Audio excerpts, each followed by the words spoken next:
মাননীয় সভাপতি,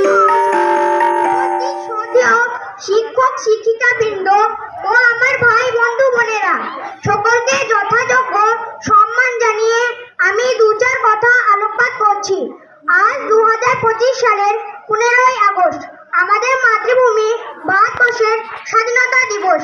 1947 সালের এমনই একটি দিনে পুণ্যতিথিতে ভারত মাতা ইংরেজ শাসন থেকে মুক্তি লাভ করে।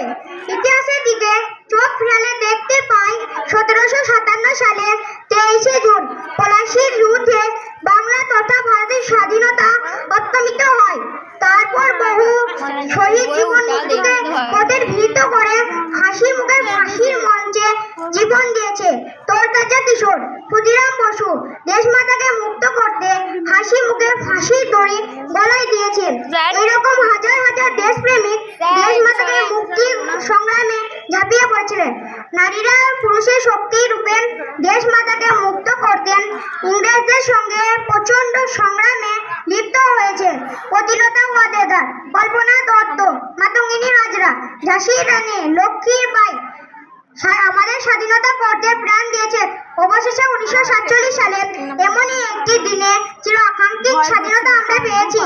আজ ভারতবর্ষের মুক্তি দিবসে পূর্ণ প্রভাবে সেই স্বাধীনতা সংগ্রামী দেশপ্রেমিকদের আমরা সবাই মিলে সম্মান জানাই।